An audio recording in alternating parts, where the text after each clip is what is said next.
Start చేస్తారు అయితే. Okay. So మనం వచ్చేసి నిన్నంతా కూడాను 4వ గ్రంథంలో 1వ చాప్టర్ గురించి చెప్పుకున్నాము. దాంట్లో 66 శ్లోకాస్ ఉన్నాయి. ఆ 66 శ్లోకాల్లో కూడాను మనం ఎవరి గురించి తెలుసుకున్నాం మొత్తము? మన స్వయంభూ మను యొక్క తనయులంటే కూతుళ్ళు, వాళ్ళ యొక్క సంతతి గురించి మనం తెలుసుకున్నాం అనమాట. సో ఆ దాంట్లో ఏంటంటే మనం ఆకూతి, ప్రసూతి, దేవహూతి వాళ్ళకి పిల్లలు. సో ఆ పిల్లల గురించి మనం తెలుసుకున్నాము. దాంట్లో ఏంటంటే లాస్ట్ లో ఎప్పుడైతే ఆ ఈ ప్రసూతి దక్షకి పెళ్ళవుతుంది, వాళ్ళకి 16 మంది పిల్లలు, 13 మంది ఆడపిల్లల్ని వచ్చేసి ధర్మాకి ఇస్తాడు. తర్వాత ఇంకా ముగ్గురు ఉంటారు, వాళ్ళ గురించి కూడా చెప్పుకుంటూ లాస్ట్ లో సతీ అనే అమ్మాయి ఉంటుంది. ఆ అమ్మాయికి శివుడిని ఇచ్చి పెళ్లి చేస్తారు. వాళ్ళిద్దరికి వచ్చేసి పిల్లలు ఉండరు అని చెప్పేసి తర్వాత ఏంటంటే మైత్రేయ ముని ఏం చెప్తాడు, వాళ్ళిద్దరికి పిల్లలు లేకపోవడానికి కారణం ఏంటి అంటే ఆమె ఒక ప్రౌఢ అంటే యుక్త వయసులో ఉండగానే ఆమె దేహాన్ని తన యోగ బలంతో నిర్వీర్యం చేసుకుంటుంది, అందువల్ల పిల్లలు లేరు అని చెప్పి చెప్తారనమాట. సో ఇప్పుడు మనకి ఈ 2వ చాప్టర్ స్టార్ట్ అవుతుంది. దానికి దక్షుడు పరమశివుని శపించుట. మనం ఇక్కడి నుంచి 2 నుంచి 8, 7 చాప్టర్ల వరకు కూడా అంటే ఇంకొక 6 చాప్టర్లు వచ్చేసి మనం ఎందుకు ఈ సతీ అనే ఆమె చనిపోయింది అనే దానికి మనకి ఆన్సర్ అనేది వస్తుంది అనమాట. సో అక్కడ ఏం జరిగింది, దక్షుడికి శివుడికి మధ్యలో ఏం జరిగింది, ఇదంతా కూడా మనం వినబోతూ ఉన్నాం అనమాట. సో దీంట్లో వచ్చేసి ఈ చాప్టర్లో వచ్చేసి మనకి 35 శ్లోకాలు ఉన్నాయి. ఇది కూడా చాలా చిన్న చాప్టర్ యాక్చువల్గా చెప్పాలంటే, చాలా తొందరగా కూడాను అయిపోతుంది. ఇది మహా అయితే 3-4 రోజుల్లో అయిపోతుంది మనకి. సో ఇదిలో ఏంటి అంటే 1 నుంచి 3 వరకు కూడా ఎప్పుడైతే అది విని ఉన్నాడో విదురుడికి అనుమానం వస్తుందన్నమాట. ఎందుకు ఇట్లాగా అయింది, నేను తెలుసుకోవాలనుకుంటున్నాను, నాకు చెప్పండి అనేసి ఆయన మళ్ళీ ఒక ప్రశ్నలు వేయడము, దానికి సమాధానం 4 నుంచి స్టార్ట్ అవుతుంది. సో 1 నుంచి 3 విదురులు మైత్రేయుని ప్రశ్నలు వేయడము, 4 నుంచి 8 వరకు ఏంటంటే దక్ష ఎప్పుడైతే దక్షుడు ఉంటాడు ఆయన ఆ ఎరీనాకి రావడము, అక్కడ ఏం జరుగుతుంది అనేది అంటే యజ్ఞాలు చేస్తూ ఉంటారనమాట. అక్కడికి వస్తాడు ఆయన, దాని గురించి చెప్తారనమాట. 9 నుంచి 19 శ్లోకాల వరకు కూడా ఏంటంటే ఈ దక్షుడు పరమశివుడిని నిందిస్తూ ఉంటారనమాట. సో అవి మనం వింటామన్నమాట. తర్వాత 20 నుంచి 26 శ్లోకాల వరకు కూడా ఎప్పుడైతే ఈ దక్షుడు ఏం చేస్తాడు అంటే శివుడిని నిందించటమే కాకుండా శపించి వెళ్ళిపోతాడు కోపంతో. అప్పుడు పరమశివుడు ఏమి మాట్లాడు, చాలా కాముగా క్వైట్ గా ఉంటాడు ఆయన. కానీ ఆయన యొక్క అసిస్టెంట్ ఎవరైతే నందీశ్వరుడు ఉంటాడో అతను మళ్ళీ శపించడం మొదలు పెడతాడు. 26 నుంచి 26 వరకు కూడా మళ్ళీ దక్షుడి యొక్క ఫాలో ఎవరైతే అన్యాయులు ఉంటారో వాళ్ళందరినీ కూడా శపించడం మొదలు పెడతాడు అనమాట. సో అప్పుడు దానికి మళ్ళీ రీకౌంటర్ గా మళ్ళీ భృగుమని శపిస్తూ ఉంటాడు అనమాట. 27 నుంచి 32 శ్లోకాల వరకు కూడా ఈ విధంగా ఏంటంటే వాళ్ళు ఒకళ్ళు శపించడం, వాళ్ళకి పోటీగా మళ్ళీ ఇంకొకళ్ళు శపించుకోవడం, ఆ విధంగా జరుగుతూ ఉంటుంది. లాస్ట్ లో 33 నుంచి 35 శ్లోకాల వరకు కూడా ఇది ఇలా పొడిగించుకుంటూ పోయి భగవంతుడిని కూడా వీళ్ళు నిందిస్తూ ఉంటారు, ఈ తప్పు జరగకూడదు అని చెప్పేసి అక్కడి నుంచి పరమశివుడు లేచి వెళ్ళిపోతాడు అనమాట. సో ఇంతవరకు మనకి 35 శ్లోకాల్లో ఇక్కడ జరుగుతుంది. అంటే ఇది ఫుల్ డీటెయిల్ గా చెప్పరు, కొంచెం కొంచెం శపించుకోవడం ఇవన్నీ కూడా మళ్ళీ మళ్ళీ తర్వాత మళ్ళీ వస్తాయి. ఇంకాను ఇక్కడ ఏంటంటే జస్ట్ ఆయన లేచి వెళ్ళిపోవడం, ఇంకా అక్కడి నుంచి తర్వాత ఏం జరిగింది అనేది మనకి ఇంకా క్లియర్ గా ముందు ముందు చాప్టర్ లో వస్తుంది. ఈ చాప్టర్ లో వాళ్ళు ఒకళ్ళనొకళ్ళు శపించుకోవడము, పరమశివుడు అది చూడలేక వెళ్ళిపోవడం అనేది వరకు ఉంటుంది. అయితే దీంట్లో మెయిన్ గా మనం నేర్చుకోవాల్సింది ఏంటి అంటే ఇక్కడ మనము ఏం చెయ్యాలి, ఏం చెయ్యకూడదు అనేది. పరమశివుడిని చూసి మనం ఏం చెయ్యాలి అనేది నేర్చుకోవాలి, దక్షుడిని చూసి ఏం చెయ్యకూడదు అనేది తెలుసుకోవాలన్నమాట. సో అవి ఇప్పుడు మనము చూద్దాం శ్లోకాలు ఒకదాని తర్వాత ఒకటి. హరే కృష్ణ తల్లి. ఎరీనా చెప్పండి. అంటే ఎరీనా అంటే యజ్ఞస్థలం. సడన్ గా అందరు క్యాచ్ చేయలేకపోతుండొచ్చు, అందుకే నేను ఎరినా అన్నాను మాతాజీ, సాక్రిఫైస్ అన్నాను, ఏమన్నా? అవును మాత్రమే, నేను పుస్తకం ఎదుగుతున్నాను ఏమిటా ఇక్కడ అని. అయ్యయ్యో, థ్యాంక్ యూ మాతాజీ. అందుకే రేవతి గోపి మాతాజీ ఉండాలి నాకు పక్కన ఎప్పుడు. Okay, Hare thank you. Krishna. So okay, ఇప్పుడు మనం వచ్చేసి అది యజ్ఞస్థలం మాతాజీ ఎరీనా అంటే. ఓకే సరే, అది ఇక్కడ ఈ బుక్ చూస్తూ అనేసి ఉంటాను అయితే నేను. ఓకే. పితృవాచ భవే శీలవతాం శ్రేష్ఠే దక్షో దుహిత్రవత్సలః విద్వేషమకరోత్ మకరోత్కస్మాత్ స్మాతేనా యా అస్మా అనాదృత్యాత్మజాం సతీం. ఎవరైనా చదువుతారా హరే కృష్ణ మాత చదవాల మాత. సరోజన మాత. విదురమువాచ భవేశీలవతాం శ్రేష్ఠే దక్షో ద్రుహి త్రివత్సలః విద్వేషమకరో తస్మా ధనాదృత్యాత్మజా సతిం. విదురుడు ప్రశ్నించెను. తన పుత్రిక ఎడ అమితానురాగమును కలిగిన దక్షుడు శీలవంతులలో పరమశ్రేష్ఠుడైన శివుని ఎడ ఎందులకై వైరమును బూనెను. ఎందులకై అతడు సతీదేవిని నిరాదరించెను. హరే కృష్ణ మాత. హరే కృష్ణ. సో మనకి కూడా డౌట్ వస్తుంది కదా, ఎందుకు అంటే మనకి తెలుసు శివుడు వచ్చేసి ఎంత గొప్పవాడు అనేది మనకి తెలుసు. మళ్ళీ ఏంటి, కూతురు అంటే చాలా ఇష్టం ఆయనకి. మరి ఆ కూతురికి ఆమె అంతటా ఆమె శరీరాన్ని త్యజించేలాగా ఏమి జరిగింది అక్కడ అనేది ఆయనకి తెలుసుకోవాలని కుతూహలం మొదలైందనమాట. ఎందుకంటే శివుడు ఎంతో పరమశ్రేష్ఠుడు అని చెప్తున్నారనమాట.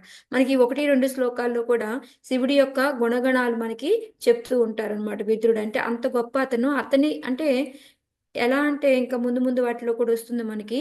శివుడు ఎలా అంటే ఆ శత్రువుల్లో కూడా మంచి గుణాలు చూస్తూ ఉంటాడనమాట. వాళ్ళు ఏం చెయ్యకపోయినా ఏదో చేశారు అనేసి అంత ఇదిగా ఉంటారనమాట. అలాంటి అతన్ని ఎందుకు వైరం వచ్చింది వాళ్ళిద్దరికి అనేసి అడుగుతూ ఉన్నారనమాట. ఒకటి, పుత్రిక అంటే చాలా ఇష్టం దక్షుడికి, అయినా సరే ఆ అమ్మాయి అలా ఎందుకు అయింది అని. ఇంకోటి, పోనీ శివుడి వైపు తప్పు ఉందా అంటే శివుడు కూడా చాలా పరమశ్రేష్ఠుడు, ఆయనతో ఎందుకు వైరం వచ్చింది, ఎందుకు అలాగా సతీదేవిని ఎందుకు అగౌరవించారు, దానివల్ల ఆమె ఎందుకు అలా దేహాన్ని చేసుకోవాల్సి వచ్చింది, నేను తెలుసుకోవాలనుకుంటున్నాను అని చెప్పేసి చెప్తూ ఉన్నారనమాట. సో ఇక్కడ మనకి ప్రపాదులు వారు ఏం చెప్తూ ఉన్నారంటే మెయిన్గా పరమశివుడి యొక్క గొప్పతనం గురించి చెప్తూ ఉన్నారనమాట. ఏంటి అంటే ఆయన ఎప్పుడు కూడా అందరి ఎదుట సమభావాన్ని కలిగి ఉంటారు. ఇంకా ఇంకా చెప్పాలి అంటే ఇందాక మనం చెప్పుకున్నట్టు ఏంటంటే ఒకళ్ళ ఎదుటి ద్వేషం ఉండదు, అందరినీ సమభావంతో ఉంటాడు, అన్ని సద్గుణాలు ఉన్నాయి ఆయనకి, అన్నీ ఉండి అతను ఎంతో శ్రేష్ఠుడిగా మనకి వైష్ణవాన శంభు చెప్తూ ఉంటాం కదా. సో శివుడు అంటే ఏంటి, ఒక మంగళకరం అనమాట. ఆయన ఉంటే నేను బృహద్భాగవతామృత చదువుతున్నాం కదా మేము ఇప్పుడు, గోపకుమార్ అనమాట శివుడి దగ్గరికి వెళ్తాడు. వెళ్ళినప్పుడు అక్కడ ఆయన ఏంటంటే నా దగ్గర ఉండు, అందరూ కూడా అడుగుతారు అతన్ని, మా దగ్గర ఉండు కొన్ని రోజులు అని.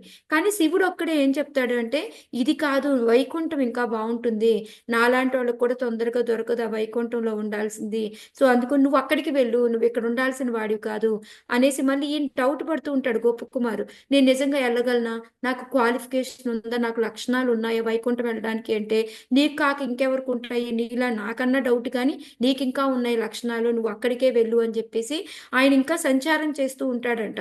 చేస్తూ ఏం చెప్తా అంటే అందరికీ కూడా భగవంతుని చేసుకోండి, ఎవరైతే భక్తులు ఉంటారో వాళ్ళు కొంచెం డీలా పడిపోతున్నారు అంటే వాళ్ళకి ఎంకరేజ్ చేయడము, వాళ్ళకి ఎనర్జీ ఇవ్వడము, అది ఆ విధంగా వాళ్ళకి ప్రోత్సాహం కలిగిస్తూ ఉంటాడు అని చెప్పేసి చెప్తూ ఉన్నారనమాట గోపకుమార్ దాంట్లో. సో దీన్ని బట్టి చూడండి, అసలు పరమశివుడు ఎవరైనా ఏమనుకుంటారు, నేను గొప్ప, నా దాంట్లో ఉంచుకుందాము అనుకుంటారు, కానీ ఆయన ఇది కన్నా ఇంకా వైకుంఠం మంచిది, అక్కడికి వెళ్ళు అని చెప్పేసి ఎంత ఇదిగానో చెప్తున్నారనమాట. ఇంకోటి ఏంటి, ఆయన సన్యాసం, ఆయనకి ఏమైనా అవి కావాలి ఇవి కావాలని కోరికలు ఉన్నాయా అంటే అట్లా ఏమీ లేదు. మనకి తెలుసు అతనికి ఒక రకంగా చూపాలంటే అతను కూడా ఏం కావాలంటే అవి సృష్టించుకోవచ్చు, చేసుకోవచ్చు. అయినప్పటికీ కూడా ఒక ఏమంటారు మొత్తం అన్నిటి మీద విరక్తి కలిగే వాటిలాగా దేని మీద ఆసక్తి లేనట్టు ఆయన ఒక గృహం కూడా లేకుండా చెట్టు కింద శ్మశానంలో ఉండడము ఇవన్నీ ఉంటాయి. సో అలా ఉండి కూడా ఎప్పుడు ప్రశాంతంగా లేడంటే ఎప్పుడు ఆయన చేసే పని ఏంటి, శివుడు ఎప్పుడు ఎలా ఉంటాడు, ఏం చేస్తూ ఉంటాడు, ధ్యానం చేస్తూ ఉంటాడు. ధ్యానం. ఎస్ మాతాజీ. సో ఆయన ఎప్పుడు చాలా శాంతంగా ఉంటాడు, త్యాగిలాగా ఉంటాడు. అలాంటి వాళ్ళకి ఎవరికైనా శత్రువులు ఉంటారా, శత్రువులు ఉండరు. ఎందుకంటే శత్రువులకు కూడా మంచి చేయాలి అనుకున్నప్పుడు ఇంక శత్రువులు ఎక్కడి నుంచి వస్తారు. సో ఈ విధంగా ఏంటంటే అన్ని మంచి లక్షణాలు ఉన్నప్పుడు ఎందుకు దక్షుడు ఆయనకు అంత కోపం వచ్చింది శివుడి మీద, ఎందుకు వాళ్ళిద్దరికి వైరం జరిగింది, నేను తెలుసుకోవాలనుకుంటున్నాను అని చెప్పేసి ఇక్కడ అడుగుతూ ఉన్నారనమాట. సో అసలు నెక్స్ట్ ఒక కూడా చెప్పిన తర్వాత మనం కొంచెంసేపు డిస్కషన్ చేసుకుందాం. కస్తం చరాచర గురుం నిర్వైరం శాంత విగ్రహం ఆత్మా రామం కథం ద్వేష్టి జగతో దైవతం మహత్. చదవండి మాతాజీ ఎవరండి. చదన్న మాతాజీ. వినిపించా కష్టం మాతాజీ. చరాచర గురుం నిర్వైరం శాంత విగ్రహం ఆత్మా రామం కథం ద్వేష్టి జగతో దైవతం మహత్. సమస్త జగత్తుకు గురువైన శివుడు వైరరహితుడు, శాంత విగ్రహుడు, ఆత్మారాముడు అయి ఉన్నాడు. అతడు దేవతలలో పరమశ్రేష్ఠుడు. అటువంటి మంగళకరుని ఎడ దక్షుడు విరోధము ఎట్లు బోనెను. హరే ఇక్కడ మనకి శ్లోకాల్లోనే విదుడు చెప్తున్నాడు అనమాట. ఇందాక ఒకటి ఏంటంటే శీలవతాం శ్రేష్ఠ అనేది మనకి ఇందాక శ్లోకాలో వస్తుంది. ఆయన అందరిలోకి పరమశ్రేష్ఠుడు అనేసి వచ్చిందనమాట. ఇక్కడ ఏం చెప్తున్నారు, సమస్త జగత్తుకి గురువైన వాడు అంటే చరాచర అనమాట. చరాచర గురు అంటే కదిలే వాటికి కదలిన వాటికి అన్నిటికీ కూడా ఆయనే గురువు అనేసి. దానికి ప్రపాదుల వారు మనకి ఇందులో చెప్తూ ఉన్నారు అనమాట. ఆయన భూతనాథుడు అనేసి. అంటే ఏంటంటే భూత అంటే మనుషులనే కాదు, భూత ప్రేతాలు అనుకుంటాం కదా, అవి కూడా వస్తాయి అన్నమాట. సో ఇక్కడ అలాంటి వాళ్ళందరినీ కూడా ఆయన ఏం చేస్తాడు, అందరినీ పైకి తీసుకురావాలి అనుకుంటాడు. నాథుడు అనమాట. వాళ్ళందరికీ ఆధారం ఆయన. ఆయన అందరినీ కూడా పైకి భగవంతుడి దగ్గరికి తీసుకెళ్ళడానికి ప్రయత్నిస్తూ ఉంటాడు. సో అందుకని ఆయన ఏంటంటే ప్రతి ఒక్కరికి గురువు. ఏంటంటే మందబుద్ధి గల వాళ్ళకి ఆయనే గురువు, భూతాల ప్రేతాలకి ఆయనే గురువు. అలాంటి వాళ్ళే పూజిస్తారు. మామూలు వాళ్ళు లేరా అనుకుంటే అలా కూడా లేదు. ఎంతో మంది మన అందరికీ వైష్ణవులందరికీ కూడా ఆయన గురువు రూపంలో అనమాట. ఆయన కనుక మనం ఫాలో అయ్యామంటే మనం చాలా ఈజీగా భగవంతుడిని చేరుకోగలుగుతాము. సో ఈ విధంగా ఏంటంటే దానవులకే కాదు, అసురులకి కాదు, అందరికీ కూడా ఆయన గురువు అనమాట. అందుకని చరాచర గురువు అందరికీ ఆయనే అని చెప్తున్నారు. ఇంకా అలాంటప్పుడు ఈ ఇంకా దైవీ గుణాలుండి మంచిగా ఉన్న వాళ్ళు ఆయన్ని పూజించరా అంటే గ్యారంటీగా గురువుగా యాక్సెప్ట్ చేస్తారు. సో అందుకని ఆయన అందరికీ గురువు అని చెప్పేసి ఇక్కడ చెప్తూ ఉన్నారనమాట. నెక్స్ట్ మనకి ఆల్రెడీ వైష్ణవ మెతా శంభు, ఆయన అందరి వైష్ణవులోకి పరమశ్రేష్ఠుడు. ఆయన్ని మనం ఫాలో అవ్వచ్చు అనేది కూడా మనం తెలుసుకున్నాం అనమాట.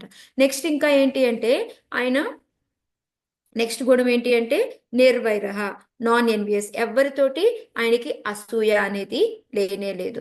ఎందుకంటే ఆయనకి అసూయ అలాంటిది ఉందనుకోండి, చక్కగా పెద్ద పెద్ద మేడలు అవన్నీ కట్టుకుంటాడు, నాకు పవర్ కావాలి అనుకుంటాడు. ఇందాక నేను చెప్పినట్టు గొప్ప కుమారు, నేను అక్కడికి వెళ్ళొద్దు, నా దగ్గరే ఉండు, నాకే ఎక్కువ మంది మనుషులు ఉండాలి నా చుట్టూతో, అట్లా అని అనుకోవచ్చు. కానీ ఆయనకి అలాంటి అసూయ అనేది ఏమీ లేదు. ఇంకా నెక్స్ట్ ఏంటి అంటే శాంత విగ్రహ, అంటే ఆయన ఎప్పుడు కూడా శాంతంగా ఉంటాడనమాట. మనకి ఇంకా ముందు ముందు చాప్టర్లో వస్తుంది. ఎప్పుడైతే ఈ సతీదేవి అనమాట చెప్పిన మాట వినదనమాట. లేదు నేను మా నాన్న దగ్గరికి వెళ్ళాల్సిందే, పిలవకపోయినా సరే పుట్టింటికి వెళ్ళొచ్చు, అది ఇది అని చెప్పినా కూడా ఏమాత్రం కూడా కోపం రాదు. ఓకేలే, తను ఏదో వెళ్ళాలనుకుంటుంది, వెళ్ళనియ్యి అని చెప్పేసి పంపిస్తాడనమాట. సో అంత శాంతంగా, అంటే ఒక భార్య వద్దు అని చెప్పినా వినకుండా గిచ్చి గిచ్చి గిచ్చి గిచ్చి వెళ్ళాలి అన్నా కూడా ఆయన అక్కడ కూడా ఏమాత్రం కూడా ఆయన శాంతాన్ని పోగొట్టుకోలేదన్నమాట. ఇప్పుడు మళ్ళీ ఈ శ్లోకాలో కూడా మనం ఈ చాప్టర్ లో కూడా చూస్తాము. దక్షుడు అంత ఇదిగా మాట్లాడి వాళ్ళందరూ ఒకళ్ళొకళ్ళు శాపాలు పెట్టుకుంటున్నప్పటికీ కూడా అక్కడి నుంచి చాలా శాంతంగా కూల్గా వెళ్ళిపోతాడు తప్ప ఆయనకు అసలు కోపం అనేది అక్కడ రాదనమాట. అంత శాంతంగా ఉంటాడు అని చెప్పేసి చెప్తూ ఉన్నారు. ఇంకోటి ఆత్మారామ, ఆయన ఎప్పుడు కూడా ఆయనంతటా ఆయన హ్యాపీగా ఉంటాడు. ఏ రోజే నాకు ఇది లేదు అది లేదు అనుకొని ఏ విధంగా ఉండడు అనమాట. నెక్స్ట్ జగతో దైవతం మహత్, అంటే ఆయన అందరి యొక్క దేవతలందరిలో కూడా గ్రేట్ ఎవరు అంటే ఒక శివుడు అని చెప్తారు. అందుకే మనకి ఎప్పుడు చెప్తాం కదా, ఒకవైపు ఆయన ఇటు ఏమంటారు జీవతత్వాల్లోకి వస్తాడు, ఆయన విష్ణు తత్వాల్లోకి వస్తాడు. రెండిట్లో కూడా మనం చెప్పుకోవచ్చు అనమాట. సో ఇది నేను ఇప్పుడు బృహద్భాగవతంలో చదువుతుంటే కరెక్ట్గా ఇదే టాపిక్ లో ఉన్నాం ఇప్పుడు కూడా. సో శివుడిని ఏంటంటే అక్కడ శివుడు ఎప్పుడు అంటాడు, నాకు వైకుంఠంలో ఉండే వాళ్ళందరినీ చూస్తుంటాను నేను, వాళ్ళు ఎంత భాగ్యశాలు అనుకుంటూ ఉంటాను అనేసి ఆయన అంత గొప్పగా వాళ్ళ గురించి చెప్తూ ఉంటాడు అనమాట. కానీ అందులో చెప్తూ ఉన్నారు, వాళ్ళందరూ అంట భక్తుల్లో ఎంతో గొప్పవాడు, ఆయన్ని ఫాలో అవ్వాలి అని చెప్పేసి ఆయన్ని పూజిస్తూ ఉంటారంట శివుణ్ణి. చూడండి, ఇక్కడేమో ఈయన వాళ్ళెంతో గొప్ప అని చెప్తుంటే వాళ్ళు అక్కడేమో శివుని పూజిస్తూ ఉంటారనమాట. నువ్వు ఎంతో గొప్పవాడివి, ఆయనలాగా ఉండాలి మనము అని చెప్పేసి ఆ విధంగా ఉంటారు అని చెప్పి. ఇక్కడ ఏంటంటే ఒక అసూయ లేదు ఆయనకి, ఎటువంటి ఎప్పుడు ప్రశాంతంగా ఉంటాడు, ఇవన్నీ కూడా మనకి దీని ద్వారా తెలుస్తుంది. ఇంకా మనకి తెలుసు 4 సాంప్రదాయాలు ఉన్నాయని. దాంట్లో ఒక సాంప్రదాయానికి రుద్ర సాంప్రదాయం అని కూడా మనకు తెలుసు. సో ఆయన ఎంత గొప్పవాడు అని, లేకపోతే ఆయన పేరు మీద ఒక సాంప్రదాయం కూడా వస్తుంది చెప్పండి. సో ఈ విధంగా ఏంటంటే ఇన్ని మంచి లక్షణాలు ఉన్న ఇతని మీదకి ఎందుకు ఆయనకి అంత కోపం వచ్చింది? పోనీ దక్షుడు ఏమైనా తక్కువవాడా? దక్షుడికి ఏమైనా జ్ఞానం లేనివాడా? ఆయన ఒక పెద్ద ప్రజాపతి. అతనికి ఎందుకు రావాలి ఇంత మంచి మనిషి మీద కోపము అని చెప్పేసి అడుగుతున్నారనమాట. ఇంకోటి ఏంటి అడుగుతున్నారంటే సతీదేవి. పోనీ ఓకే, ఇక్కడ వీళ్ళిద్దరిది తప్పు లేదు, ఏమైనా ఒక సతీదేవి తప్పు ఉందా అనుకుందాం అనుకోండి.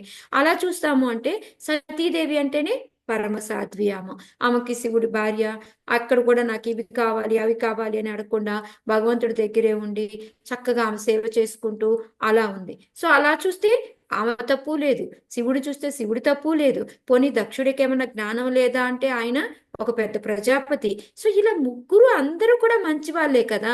మరి వీళ్ళ మధ్యలో ఏమైంది నాకు తెలుసుకోవాలని ఉంది. ఆమె అంతగా ఆమె దేహాన్ని పరిత్యజించే అంతగా ఏం జరిగింది వాళ్ళకి మధ్యలో నాకు తెలుసుకోవాలని ఉంది, చెప్పవా అని చెప్పేసి ఇక్కడ విదురుడు అడుగుతూ ఉన్నాడు అనమాట. సో 3వ శ్లోక కూడా అయిపోయాక ఏతద్దాఖ్యాహి మే బ్రహ్మన్ జామాతు స్వసురస్య చ విద్వేషస్తు యథ ప్రాణాన్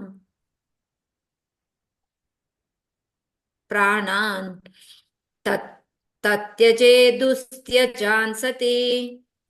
హరే కృష్ణ మాత చదవనా? చదవండి. ఏతదాఖ్యాహి మే బ్రహ్మన్ జామాతుః శ్వశురస్య చ విద్వేషస్తు యతః ప్రాణాం తత్యజేతుస్త్యజాన్ సతి.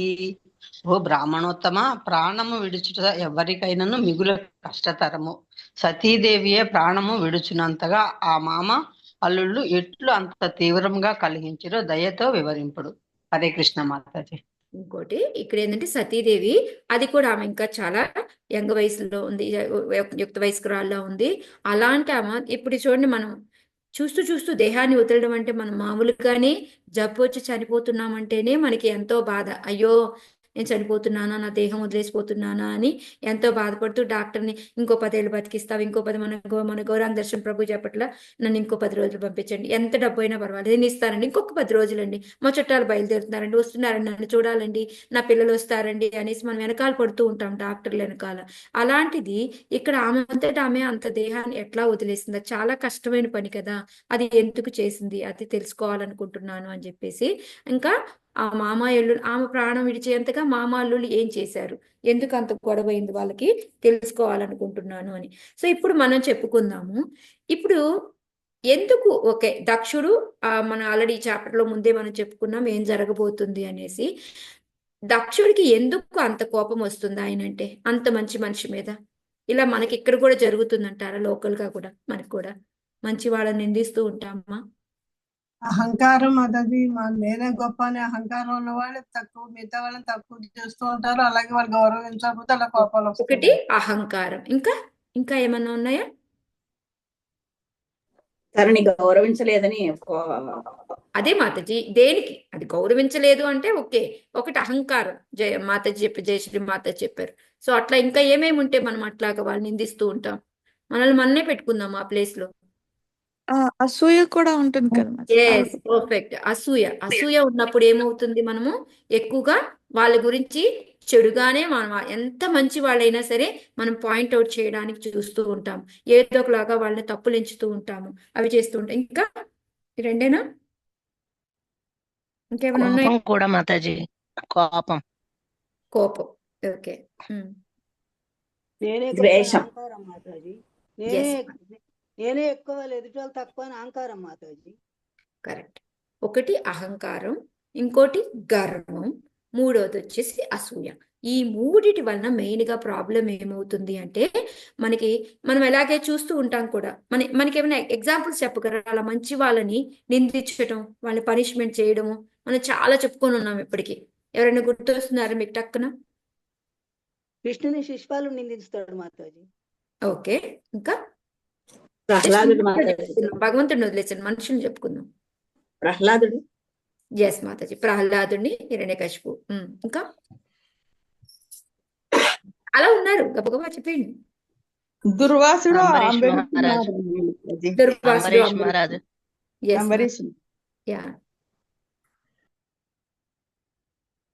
అంటే దుర్వాసుడిది అంబరీష్ది మరి ఆ లెవెల్లో తీసుకోకర్లేదు. ఆయన ఏమి మరీ దూషించేసి అట్లా ఏమీ లేదు కదా, జస్ట్ ఊరికే ఆయన శపించబోయాడు అంతే, అంత మించి పెద్దగా అంత ఇదేం లేదు.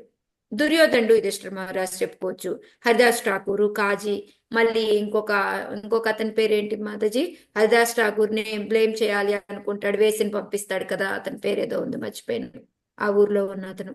సో ఈ విధంగా వీళ్ళందరూ చూడండి, ఎంత మంచి వాళ్ళైనా సరే వాళ్ళని ఏదో ఒకలాగా వాళ్ళకి చెడ్డ పేరు తేవాలని లేకపోతే నిందించడం అనేది జరుగుతూ ఉంటుంది. ఎందుకు అంటే ఇది మెయిన్ కారణం అన్నమాట.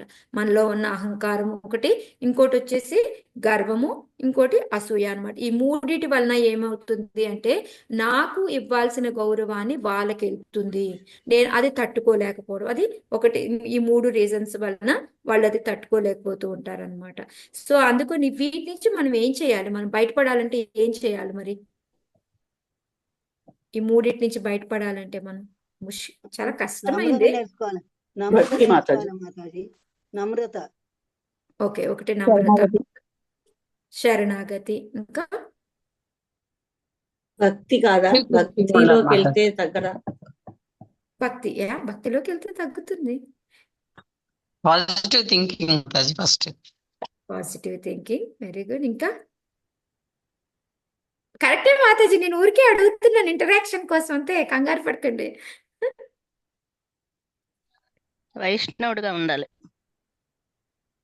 అంటే మంచి గుణాలు వైష్ణవుడిగా ఉండాలి. యా.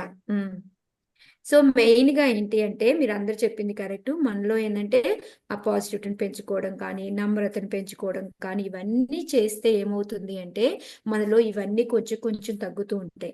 మెయిన్ గా మనకి ఎప్పుడైతే అహంకారం అనేది ఉంటుందో ఆ అహంకారం వచ్చినప్పుడల్లా ఒక్కటి మనం ఆలోచించుకోవాలి.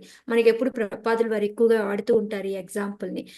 ఇప్పుడు ఈ చేతితో నేను ఎన్నో పనులు చేస్తాను, ఓకే, ఈ చెయ్యి కట్ చేసి పక్కన పడేసామనుకోండి, ఈ చేత్తో ఇంకేమన్నా చేయగలుగుతాను? అసలు దీనికి విలువ అనేది ఉంటుందా? ఉండదు మాతాజీ. ఉండదు కదా. ఎప్పుడైతే నాకు ఈ దేహంలో పరమాత్మ వీళ్ళంతా ఉన్నారో దానివల్లే నాకు ఒక విలువ, ఒక ఇది అనేది ఉంది. లేకపోతే నాకు అసలు ఒక విలువే లేదు అనేది మనం ఎప్పటికప్పుడు మనం గుర్తు తెచ్చుకుంటూ ఉన్నాం అనుకోండి, మనకి అహంకారం అనేది, మన లోపల ఉండే అహంకారం అనేది కొంచెము తగ్గుతూ ఉంటుంది. మనం ఎప్పుడు కూడా దాసానుదాసులమి ఇవన్నీ కూడా గుర్తు తెచ్చుకుంటూ ఉన్నాం అనుకోండి, ఒక లెవెల్లో కొంచెం మనకి తగ్గుతూ ఉంటుంది అనమాట. మనలో ఉన్న అహంకారము కూడా కొంచెం ఆటోమేటిక్ గా ఆ విధంగానే మనకి పనిచేస్తూ ఉంటుంది.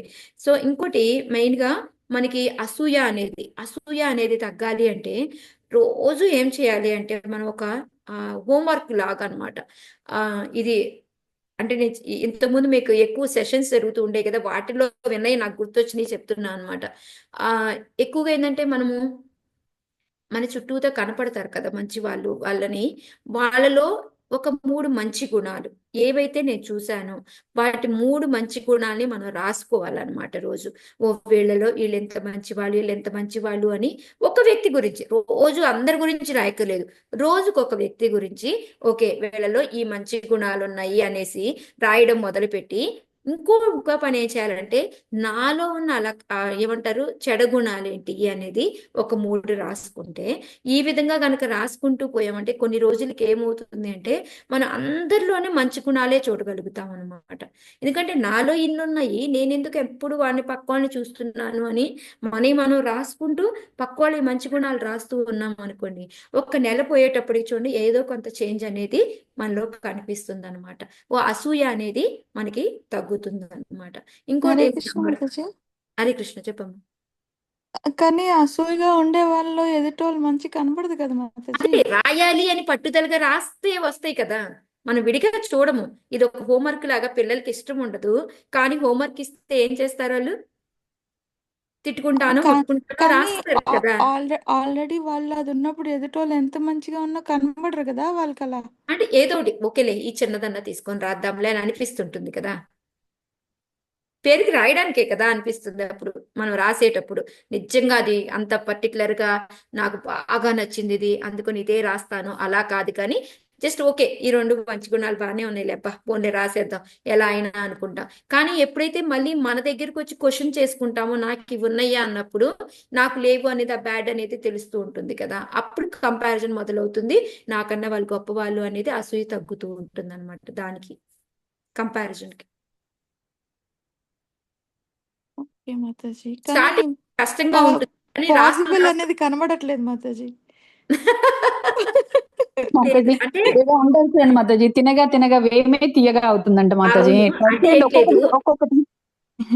స్టార్టింగ్ ఇబ్బందిగా ఉంటుంది రాయడానికి వాళ్ళ మీద, అందుకే మనకి నచ్చిన వాళ్ళ మీదే రాద్దాం ఫస్ట్ పోనీ. స్టార్టింగ్ మాతాజీ అది మాక్సిమం నచ్చిన ఒకటి వాళ్ళ అది రాయగలుగుతాం మాతాజీ ఫస్ట్ లో. అది అది యాక్సెప్టబుల్ కొంచెం. అంటే మనకి నచ్చిన అవును వాళ్ళలో రాయడం వాళ్ళ చెయ్యొచ్చు. కొంచెం పర్వాలేదు కదా, అంటే సో అది జనరల్ గా ఆటోమేటిక్. అవతల వాళ్ళ మీద అసూయ పడేటప్పుడు వాళ్ళు ఎలా ఉన్నా కూడా మనలో అంటే అల్లోని నేను చెడే అనేది కనిపిస్తుంది. ఎవరి మీద అసూయ ఉందో వాళ్ళ మీద రాయమనట్లేదు నేను. మనలో ఉన్న అసూయ గుణం తగ్గడానికి మనం ఓకే ఇది ఓకే అలవాటు చేసుకుంటే కొన్ని రోజులకి ఏమవుతుంది అది తగ్గిపోతుంది అని చెప్తున్నాను నేను. ఎస్ మాతాజీ. Thank you. ఓకే మనకు అసూయ ఉన్న వాళ్ళ మీద రాయమనట్లేదు నేను. ఓకే. మనకి ఓన్లీ ఆ క్వాలిటీ అనేది ఉంది, తొందరగా ఎవరిని చూసినా అసూయ పడుతూ ఉంటాము. కానీ కొంతమంది మన భర్తనో పిల్లలనో లేకపోతే ఇప్పుడు రేవతి గోపి మాతాజీ అట్లా కొంతమంది నచ్చిన వాళ్ళు ఉంటారు, వాళ్ళ గురించి రాస్తూ ఉన్నాం అనుకోండి అది ఒక అలవాట్లా అయిపోతుంది. ఆటోమేటిక్ ఎస్ ఎస్ వాళ్ళలో మాతాజీ. మంచిగా చూడడం మొదలు పెడతాం అనమాట. సో అందుకని అసూయ అనేది రాదు. అది thank you okay Mataji. Clear. Okay నేను చెప్పడమే తప్పు అంతే. చెప్పుకుంటాను, సరిగ్గా చెప్పుకుంటాను. ఓకే అంటే అంటే నాకు అలా అర్థమైంది అందుకనే. Okay okay. Hare Krishna. Okay so ఈ నమ్రత కూడా ప్రపాదులు వారు ఎప్పుడు చెప్తూ ఉంటారు. ఆయనది ఒక స్టోరీ ఉంటుంది చూడండి. ఆ ఇది ఒబల్ కుమార్ అని అహ్మదాబాద్ లో ఈయన మందుల ఫ్యాక్టరీ నడుపుతూ ఉంటారు కదా ప్రపాదులు వారు. అప్పుడు ఆయన కూడా ఒక భక్తుడే అనమాట. ఆయన వచ్చేసి నాకు ప్రపాదులు వారు ఇప్పుడు ఆయన ఏమంటారు ఆ టైంలో పేరేంటి మాతాజీ ప్రపాదులు వారి పేరు? అభయ్ అభయ్ చరణ్ అదే సరే. అదే అభయ్ బాబు అని పిలిచేవాళ్ళు. అభయ్ బాబు నాకు ఒక మెడిసిన్ ఇస్తాడు, నాకు ఆరోగ్యం బాగాలేదు, ఈ మెడిసిన్ తోటి నేను భగవంతుడి దగ్గరికే వెళ్ళిపోతాను, నాకు కృష్ణ ప్రేమ దొరుకుతుంది అని చెప్తారు అనమాట. సో ప్రభుపాదుల వారు కూడా చాలా ఫన్నీగా ఏం చెప్తారంటే, నాకు ఇప్పటికిప్పుడైతే నా దగ్గర లేదు కానీ అంటే మందు లేదు కానీ ఫార్ములా అయితే నా దగ్గర ఉంది అని చెప్తాడనమాట. ఏంటి ఆ ఫార్ములా అంటే తృణాదపి సునీచేన తరోరపి సహిష్ణ అని ఆ శ్లోకా చెప్తారనమాట. సేమ్ అలాగే మనం కూడా ఏంటంటే ఈ శ్లోకాలాగా మనకు కూడా ఆ నమ్రత అనేది కనుక మన సహనం అనేది కనుక అలవాటు చేసుకున్నాము అంటే మనకి ఇంకొకళ్ళని చూసిన వెంటనే వాళ్ళు గౌరవించినా గౌరవించకపోయినా ఈ విధంగా కోపం రావడము ఇవన్నీ కూడా తగ్గుతాయి అనేది మనకి చెప్తూ ఉన్నారు అనమాట. ఓకే ఆమెయా మాతాజీ శ్లోకం కొంచెం మళ్ళీ ఒకసారి మీనింగ్ చెప్పరా మాతాజీ? ఇక్కడ కలుస్తుంది అన్నారు కదా తృణాదపి. ఏదమ్మా ఇప్పుడు శ్లోకం స్టార్ట్ చేశారు కదా తృణాదపి. నేనేం చెప్తాను అంటే ప్రభుపాదుల వారు ఫార్ములా ఉంది నా దగ్గర, మందు లేదు కృష్ణ ప్రేమ దొరకడానికి అని ఈ శ్లోకా చెప్తారు ఆయనకి, ఒబల్ కుమార్ అనే అతనికి అనమాట. సో తృణాదపి సునీచేన తరోరపి సహిష్ణున ఆమానినా మానదేన కీర్తనీయ సదాహరి. ఇందాక అదే మనం భక్తులుగా మారితే మనము ఈ లక్షణాలు పోతాయి అని చెప్పుకుంటున్నాం కదా, ఇవి మనం ప్రాక్టీస్ చేస్తే ఈ సహించుకోవడము నమ్రత తెచ్చుకోవడం అంటే ఏంటి, మనము తృణాదపి సునిచేన అంటే ఒక గడ్డి పరక కన్నా కూడా ఎక్కువగా మనం వణిగి ఉండాలన్నమాట. సహనంలో చెట్టు కన్నా ఎక్కువ సహనంగా ఉండాలి. సో ఇవి ఆటోమేటిక్ గా వచ్చినాయి అనుకో, ఆటోమేటిక్ ఏమవుతాం కొన్ని రోజులకు మనం అహంకారాలు ఇవన్నీ పోవా మనలో. అది ఓకే దానికి రిలేటెడ్ అనేది నేను దాని గురించి. ఓకే మాతాజీ సహనం అంటే పేషెన్స్ కదా? అవును టాలరెన్స్. మరి నమ్రత అంటే హంబుల్నెస్. Okay okay. ఇప్పుడు గడ్డి ఏం చేస్తుంది, ఎవరు మోస్తున్నా కూడా వంగిపోతుంది, మనం వెళ్ళిన తర్వాత లేస్తుంది అనమాట అది. సో ఇక్కడ మైత్రేయుడు ఏం సమాధానం ఇస్తున్నారు అనేది మనం చూద్దాం. మైత్రేయ ఉవాచ పురా విశ్వసృజాం సత్రే సమేతః పరమర్షయః తథా మరగణా సర్వే సానుగామయోగ్నయః. హరే కృష్ణ మాతాజీ. చదవండి కనుకోండి. మైత్రేయ ఉవాచ పురా విశ్వసృజాం సత్రే సమేతాః పరమర్షయః తథా మరగణాః సర్వే సానుగామునయోజ్ఞయః. మైత్రేయుడు పలికెను, పూర్వం ఒకసారి ప్రజాపతులు ఒక మహాయజ్ఞను నిర్వహించిరి. మహర్షులు, మునులు, అగ్నిదేవతలు, అనుయాయులను కూడి దాని యందు సమాహితులైరి. హరే సో కృష్ణ. ఇక్కడ ఎందుకు ఎలా జరిగింది అనేది వెనక్కి బ్యాక్గ్రౌండ్కి వెళ్ళిపోయారనమాట. సో చెప్తున్నారు ఇప్పుడు మైత్రేయుడు ముని చెప్తున్నారు అనమాట. ఏమని, ఒకసారి ఏంటంటే ఈ ప్రజాపతులు అందరూ కూడా యజ్ఞాలు చేస్తూ ఉంటారు, యజ్ఞాలు చేస్తూ ఉంటారు. దేనికోసం చేస్తారు? లోక కళ్యాణం కోసం. లోక కళ్యాణం కోసము, లేకపోతే ఈ ప్రజాభివృద్ధి ఏదైతే అనుకుంటున్నారో అది ప్రాపర్ గా జరగాలి అనేసి. అదిగాక దేవతలందరికీ కూడా ఆ యజ్ఞం చేసినప్పుడు భగవంతుడు వస్తాడు, ప్రసాదం ఇస్తాడు, అది అందరూ కూడా ఆ యజ్ఞ ఫలాన్ని పంచుకుంటారు అనమాట. సో ఈ విధంగా వాళ్ళు ప్రతిసారి కూడా యజ్ఞం చేస్తూ ఉంటారు. ఇదేంటంటే మహాయజ్ఞం అనమాట. అందరూ వచ్చారు, మహర్షులు వచ్చారు, మునులు వచ్చారు, దేవతలు వచ్చారు, అగ్ని దేవతలు. మనం చెప్పుకున్నాం కదా 49 మంది అగ్ని దేవతలు ఉంటారు అని. సో అందరూ వాళ్ళ మళ్ళీ అనుయాయులు అంటే వాళ్ళ శిష్యులు అందరూ కూడా వచ్చి అందరూ సమాహితులయ్యారు అనమాట అక్కడికి. సో ఇప్పుడు ఇది ఎందుకు చెప్తున్నారు అంటే, మైత్రేయుడు అక్కడి నుంచే స్టార్ట్ అయింది కాబట్టి స్టోరీ అనేది, అసలు కోపం రావడం ఎందుకు, ఏం జరిగింది అనేది దాని గురించి ఇక్కడ చెప్తూ ఉన్నారు అనమాట. సో దేవతలందరూ ఉంటారు, ప్రతి ఒక్కళ్ళు అక్కడ ఆ మహాయజ్ఞంలోకి వస్తారు. చివరికి బ్రహ్మ, అందరు శివుడు అందరూ కూడా వస్తారు. లాస్ట్ మహాయజ్ఞం అయిపోయిన తర్వాత దానికి ఫలం రూపంలో భగవంతుడు, యజ్ఞుడి రూపంలో విష్ణు వస్తాడనమాట. అది వాళ్ళకి అయిపోయి అప్పుడు ఆయన ఫలం అనేది ఇస్తారు. దాన్ని అందరూ దేవతలు పంచుకుంటారు సమానంగానే. ఎలా పంచుకుంటారు నాకు తెలియదు. సరే. తత్ర ప్రవృష్ట మృషయో దృష్ట్వార్కమివ రోచిషా భ్రాజమానం వితిమిరం కుర్వంతం తన్మహస్సదః. చదవండి మాతాజీ. హరే కృష్ణ మాతాజీ, నేను చదువుతాను. హరే కృష్ణ.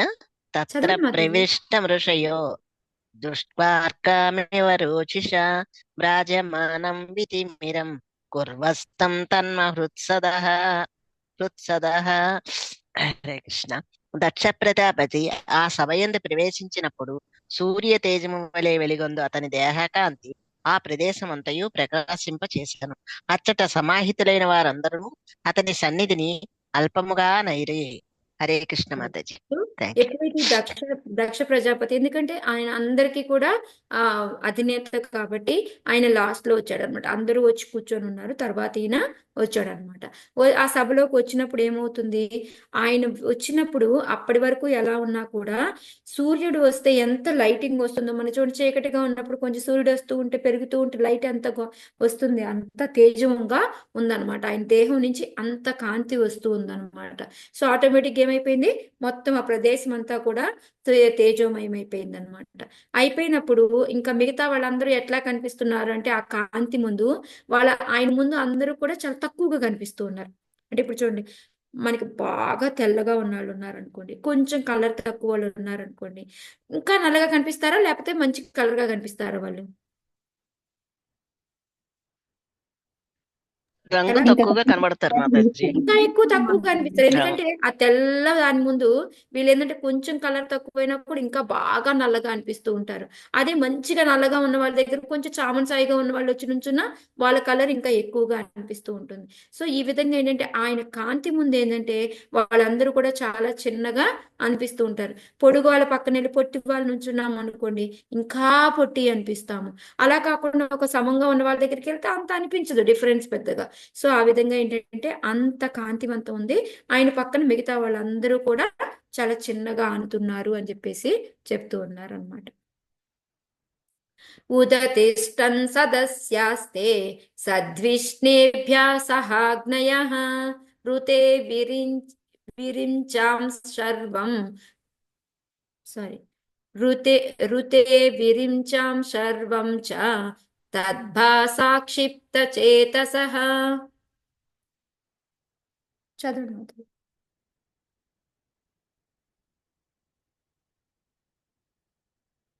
హరే కృష్ణ. ఏమైతే హరే కృష్ణ మాత చదవాలా మాతాజీ? ఉదస్తిష్టన్ సదస్యాస్తే సద్విష్టేభ్య సహాజ్ఞయాం ऋते विराचां ऋते విరించి विराचां सर्वं च तद्भासाक्षि తద్భాసాక్షిప్తచేతసః. బ్రహ్మ శివుడు మినహా అగ్నిదేవతలు మరియు ఇతర సభాసదులందరూ దక్ష ప్రజాపతి దేహతేజముచే ప్రభావితులై అతని గౌరవార్థము తమ తమ ఆసనముల నుండి లేచి నిలబడిరి. హరే కృష్ణ. ఓకే, ఇప్పుడు ఏంది, ఆయన అక్కడ మహాయజ్ఞం జరుగుతుంది. ఆ ప్రదేశానికి అందరూ వచ్చున్నారు, దేవతలు అందరూ కూడా, బ్రహ్మ శివుడు అందరూ వచ్చున్నారు, అగ్ని దేవతలు అందరూ కూడాను. అక్కడికి ఏంటంటే మునులు సాధువులు అందరూ కూడా వచ్చారు. సో అక్కడికి దక్ష ప్రజాపతి వచ్చాడు. వస్తే ఆయన కాంతి ముందు ఏంటి అంటే మిగతా వాళ్ళందరూ చిన్నవాళ్ళు అయిపోయారు అనుకున్నాము. ఇప్పుడు ఏంటంటే ఆయన యొక్క కాంతికి అంత అట్రాక్ట్ అయిపోయి ఆటోమేటిక్ గా అందరూ గౌరవార్థం నుంచుండిపోయారు అనమాట. ఎవరు ఇద్దరు నుంచోలేదు, ఎవరు బ్రహ్మ శివుడు నుంచోలేదు అనమాట. మిగతా వాళ్ళందరూ కూడా నుంచొని ఆయన్ని గౌరవార్థం నుంచున్నారు అనమాట. సో మనకు కూడా అంతే కదా, ఒక మనకు గురువు గారులు కానీ మన పెద్దవాళ్ళు కానీ ఎవరైనా మనకి ఒక ఏంటి సాంప్రదాయాలు తెలిసిన వాళ్ళు ఏం చేస్తారు, వెంటనే గౌరవంగా నుంచుంటాం అనమాట. ఇప్పుడు మనం హాస్పిటల్లో ఉన్నాం అనుకోండి, డాక్టర్ వచ్చారనుకోండి, గబుక్కుని నుంచుండిపోతాము. లేదా గురువు గారులు ఎవరైనా పెద్దవాళ్ళు వెళ్తున్నారు అనుకోండి, సాధువులు ఎవరైనా నుంచుంటాము, నమస్కారం పెడతాము వాళ్ళకి. సో ఇవన్నీ ఏంటంటే మన సాంప్రదాయాలు, మనము మన ఉంటారు ఇవి తెలుసుకొని ఉండాలన్నమాట. సో ఇక్కడ ఏంటంటే వాళ్ళందరూ నుంచున్నారు, బ్రహ్మ ఎందుకు నుంచోలేదంటారు? దక్షుడు తండ్రి కదా మాతాజీ, బ్రహ్మ తండ్రి తండ్రి అవుతాడు కొడుకు కదా. ముందు నుంచొని ఇది చేయాల్సిన పని లేదు కాబట్టి బ్రహ్మ నుంచోలేదు. శివుడు ఏంటి మరి, శివుడు నుంచోలేదు, మరి తప్పు కదా, మరి శివుడు ఎందుకు నుంచోలేదు అంటారు? అల్లుడేమో అందుకే లేదు శివుడు ధ్యానంలో మరి ఉన్నాడు. అల్లుడు నుంచోకపోతే మామ కోపం వస్తుందా రాదా? అక్కడ మామ అల్లుడి కింద లేడు మాతాజీ, అక్కడ శివుడు అక్కడ ఒక స్టేజ్ లో ఉన్నాడు, అంటే ఒక స్థితిలో ఉన్నాడు, అతను ధ్యానంలో ఉన్నాడు. ప్లస్ దక్షుడు అల్లుడుగా లేడు అక్కడ. ఎందుకని మాతాజీ, ఆయన అల్లుడే కదా, ఎంతో కాలం ప్రైమ్ మినిస్టర్ అయితే అల్లుడే కదా. అల్లుడే కానీ ఇప్పుడు ప్రైమ్ మినిస్టర్ అల్లుడు ఉన్నాడు కదా, అల్లుడు పొజిషన్ లో ఉన్న ప్రైమ్ మినిస్టర్ అల్లుడైనా కూడా మనం మనం ఉన్న పొజిషన్ మనం గౌరవించాలి కదా మాతాజీ. అతని పొజిషన్ అతను గౌరవించాలి. అతను లేస్తే అతనుకున్న స్టేటస్ ని తీసేసినట్టు అవుతుంది. ఇంకోటి, ఓకే, దీనికి రిలేటెడ్ గా మీకు ఒక ఎగ్జాంపుల్ ఇస్తాను.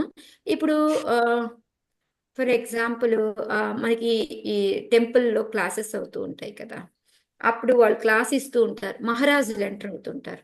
అప్పుడు ఏం చేయాలి, వాళ్ళు నుంచోవాలా నుంచోకూడదా? నించోవాళ్ళే మాతాజీ, నించోవాళ్ళే. మహారాజులు కదా, నించోవాలి. వ్యాసపీఠం మీద ఉన్నారు కదా వాళ్ళు. ఎగ్జాక్ట్లీ. వాళ్ళు ఏం చేస్తారంటే ఓన్లీ శిరస్సు అక్కడుండి ఇలా ఉంచుతారనమాట. ఎందుకు అంటే మనము వ్యాసాసనంలో కూర్చున్న తర్వాత క్లాస్ ఇవ్వడానికి అది ఏంటంటే వ్యాసదేవుతో సమానం, గురువులతోనే సమానం అనమాట అది. సో అలాంటప్పుడు ఏంటంటే మనము దాన్ని లేచి మనము దాన్ని ఇది చేయకూడదు. కాకపోతే అక్కడ ఆ పొజిషన్లో నుండి మనం ఇలా వందనం అర్పించి మనం కంటిన్యూ చేయాలన్నమాట. లేకపోతే క్లాస్ని బ్రేక్ చేసినట్టు అయిపోతుందా, నువ్వు నుంచుంటావు, లేస్తావు, వెళ్తావు, ఆశీర్వాదం తీసుకుంటావు, మళ్ళీ వస్తావు, మళ్ళీ కూర్చుంటావు. ఇప్పుడు ఇక్కడ ఉన్న ఒక వ్యాసాసనం నిరాదరించినట్టు అవుతుంది, మనం మిగతా ఎదురుగా ఉన్న భక్తులందరినీ నిరాదరించినట్టు అవుతుంది. అంటే ఎవరో వచ్చారని వీళ్ళందరినీ వదిలేసి మళ్ళీ మధ్యలో వెళ్ళిపోవడం అనేది. కానీ మనం ఏం చేయాలి, ఇప్పుడు అందుకే చూడండి, మనకి మీరు ఎప్పుడైనా చూస్తూ ఉంటారు క్లాసులు వింటూ ఉన్నప్పుడు మన ఆల్టర్ యొక్క, మన గుడిలో ఆల్టర్ యొక్క తలుపులు తీస్తారు. అప్పుడు ఏం చేస్తారు వాళ్ళు, లేస్తారా, లేచి వెళ్ళిపోయి దండం పెట్టుకొని వస్తారా?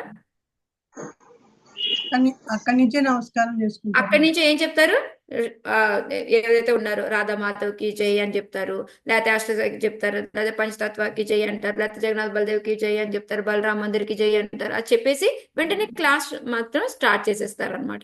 అంతేకాని మనం అక్కడి నుంచి వెళ్ళిపోవడం, నమస్కారం చేయడం ఇవన్నీ కూడా కరెక్ట్ కాదు అన్నమాట.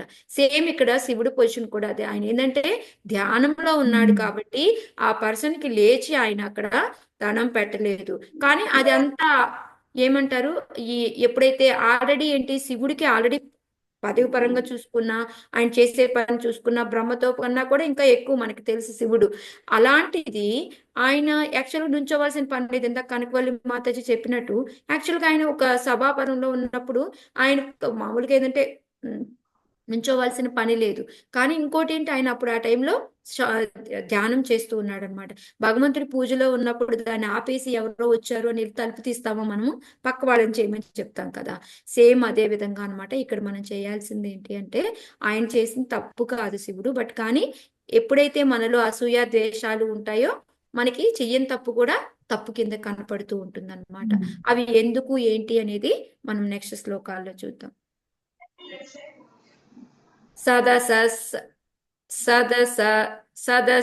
సదసస్పతిభిర్దక్షో భగవాన్ సాధు సత్కృతః అజం లోకా గురుం నత్వా నిశసాద తదాజ్ఞయా.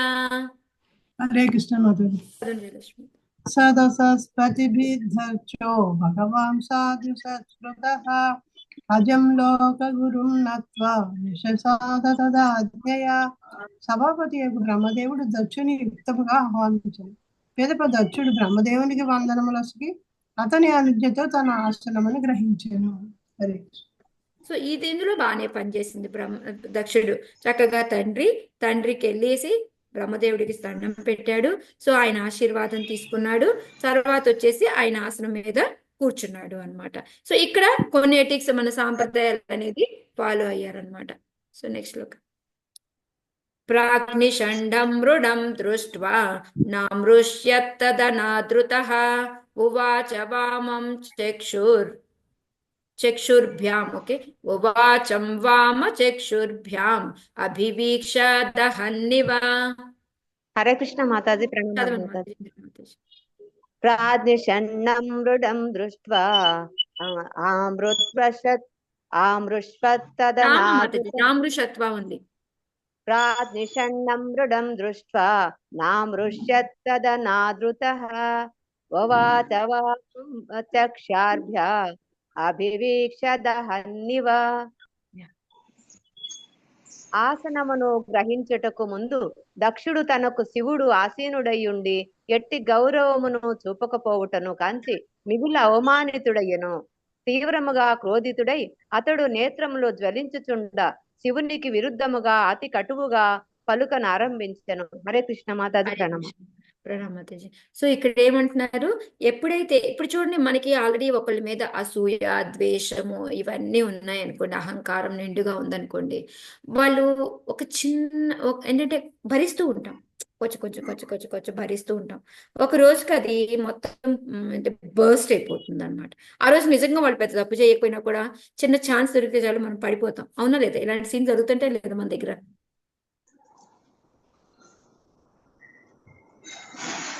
ఎప్పుడు జరగలేదా మీకు ఎవరికి? 100% మాతాజీ.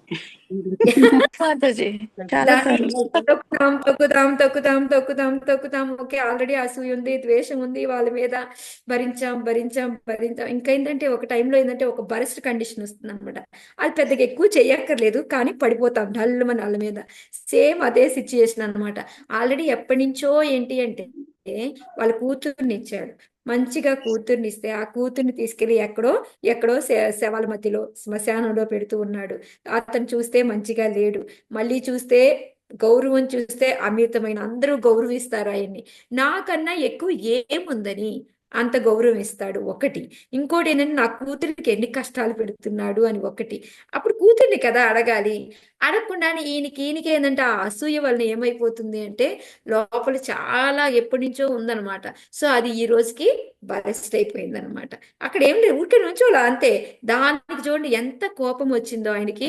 ఆ కోపంతో ఏమవుతుంది, ఆ కళ్ళతోటి అక్కడే కాల్చి పడేసాం. ఒక్కోసారి చూడండి మనకు అంత కోపం వస్తుంది, నిజంగా కాల్చి పడేయాలా అన్నంత కోపం. సో ఆ విధంగా ఏంటంటే కోపంలో మనం చేసే పనులు మాటలు ఎప్పుడు కూడాను తేడాగా ఉంటాయి. అది ఎప్పుడు గుర్తుపెట్టుకోవాలి మనం. అందుకే ఇమ్మీడియట్ గా ఒకసారి రాధానాథ మహారాజు ఎవరో చెప్పారు, మనము ఎప్పుడు కూడాను సంతోషంగా ఉన్నప్పుడు వాగ్దానాలు ఇవ్వకూడదు, బాధలో ఉన్నప్పుడు శపథాలు తీసుకోకూడదు.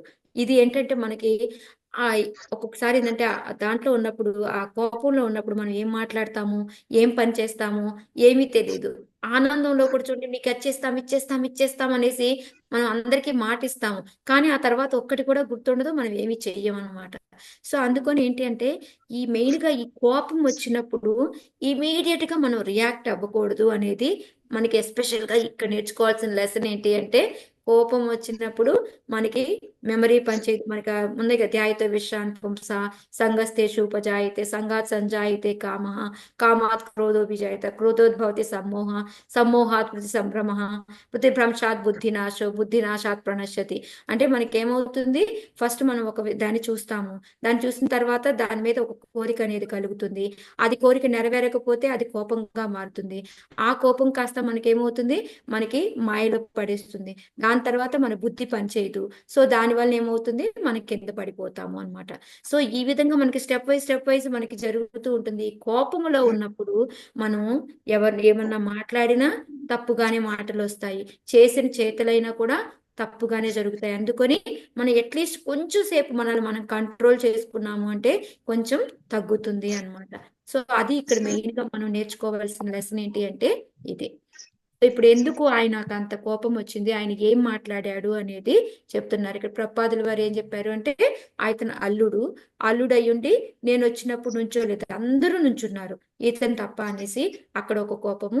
ఇందాక నుంచి మనం ఎప్పటి నుంచో చెప్తున్నాం కదా, ఇది అందరూ ఎప్పుడు ఆయనకి అంత గౌరవం ఎందుకు ఇస్తారు అని.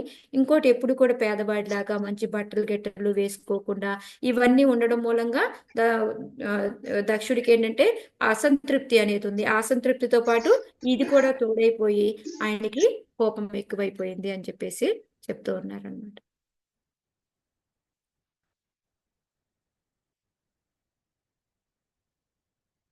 శ్రూయతాం బ్రహ్మర్షయో మే సహ దేవా సహజ్ఞయః సాధూనాం బ్రువతో వృత్తం నాజ్ఞానాన్న చ మత్సరాత్. హరే కృష్ణ. ప్రణామం స్వామి. చదవండి మాతాజీ, గీతా మాతాజీ. శ్రూయతాం బ్రహ్మర్షయో మే సహ దేవాః సహాగ్నయః సాధూనాం బ్రువతో వృత్తం నాజ్ఞానాన్న చ మత్సరాత్. ఓ ఋషులారా, బ్రాహ్మణులారా, అగ్ని దేవతలారా, సాధు పురుషుల నడతను గూర్చి నేను పలకనందున మేమందరూ సావధానంతో ఆలకింపుడు. నేను అజ్ఞానంతో గాని మాత్సర్యంతో గాని పలుకుట లేదు. Hare Krishna. Thank you. Krishna. So ఇక్కడ ఆయన ఏం చెప్తున్నాడు, ఇప్పుడు అందరినీ అక్కడ ఉన్న బ్రాహ్మణులు దేవతలు అందరి అగ్ని దేవతలు వీళ్ళందరినీ ఉపదేశించి ఆయన చెప్తున్నాడు అనమాట. ఒక సాధు పురుషుడు అంటే ఎలా ఉండాలి, ఎవరిని మనం వాళ్ళకి లక్షణాలు ఏముండాలి అనేది నేను చెప్పబోతున్నాను. ఎందుకు అంటే దాన్ని కూడా ఎంతో సావధానంగా ఆలకించండి అని చెప్తున్నారు. ఇంకా ఏంటి, ఒకవేళ ఏమన్నా నేను ద్వేషంతో అసూయతోటి అజ్ఞానంతో చెప్తున్నాను అనుకుంటున్నారేమో, అట్లా ఏం కాదు. నాకెవరి మీద అసూయ అనేది లేదు, నాకు అజ్ఞానము లేదు. అయినా సరే ఒక సాధు పురుషులు అనే వాళ్ళు ఎలా ఉండాలి ఏంటి అనేది నేను ఇప్పుడు చెప్పబోతున్నానని చూజాయిగా ఏంటి మనకి శివుణ్ణి ఆయన దూషించబోతూ ఉన్నాడు అనమాట. సో అది ఇప్పుడు మనకి చెప్తారు. అయితే ఇప్పుడు మనల్ని రకరకాల మనుషులు రకరకాలుగా ఏదో ఒకటి అంటూ ఉంటారు. ఇవన్నీ మనం పట్టించుకోవాలా?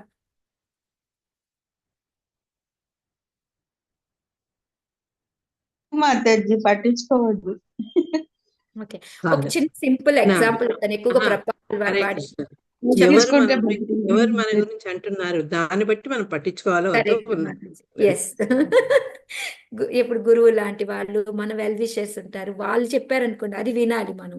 కానీ మన అంటే నచ్చని వాళ్ళు ఏటు మాట్లాడుతుంటారు లోకులు అనేది.